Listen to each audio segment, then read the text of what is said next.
Ano ba? Ba't ako nakapiring? Nasaan po ako? Aray ha, sige pa, sige pa. Nasaan ba ako? Hello? Asan ako? Sino ka? Quiet. Hello, may tao ba dito? Meron, anong pangalan mo?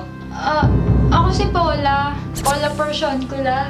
Ako po si Clarice Lovino. Bakit po? Bernie Regalado. Pangalan ko, ako si Manny. Manny Augusto. Joshua Villar. Eh bakit ka nag-PR? Alam mo, gusto ko maging chef. Gusto nanay ko, maging abogado ko. Gusto ng tatay ko, maging polis ako. Nung high school pa lang ako, gusto ko na magsulat. Sabi sa mass comm daw, magagawa ko yung pangarap ko na maging writer. Puro lang din ako aral. Nung second year ako, hindi na ako pumapasok, hindi na ako nag-aaral. Walang kwenta. Sunod sa algo, sunod sa ganito, sunod sa kanila, sunod sa ganito. Eh pagka sinabi mo nga yung pangalan ko, alam na nila yun, hindi ako pumapasok. Eh bakit ka nag-PR? Alam mo yung mga PR na yan dati, hindi ko na nga talaga sila kinali. Yun nga, yung mga subject kong PR na yan nung first year tsaka second year, yung halos di ko nakapasukan eh. PR kasi parang maboka yung mga tao doon. Ayokong mag-PR. Yung mga PR na yan, sabi nila, mga matataas na yung confidence dyan eh. Eh, hindi nga ako ganun. So, bakit ka nga nag-PR?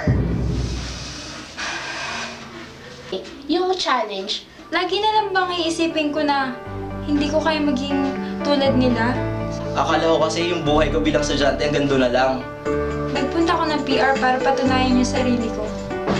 Nung napasama ako sa isang pamilya, nagbago yung buhay ko. alam mo yung makakapag-organize ka ng event, makakapag-imbita ka ng mga malalaking tao, tapos alam mo yung fulfillment ng ganun. Hindi na ako isang simpleng estudyante. Isa na akong estudyante may pakialam. Nakakatawa nga eh, kasi natutuwa ko. Sa PR nakakilala ko ng mga tunay na tao. Mga tao na tutulong sa akin para... Tutulong sila sa akin para tahakin talaga kung ano yung landas na dapat para sa akin. Meron silang puso at yun yung na-realize ko. At yun ang gusto kong makuha.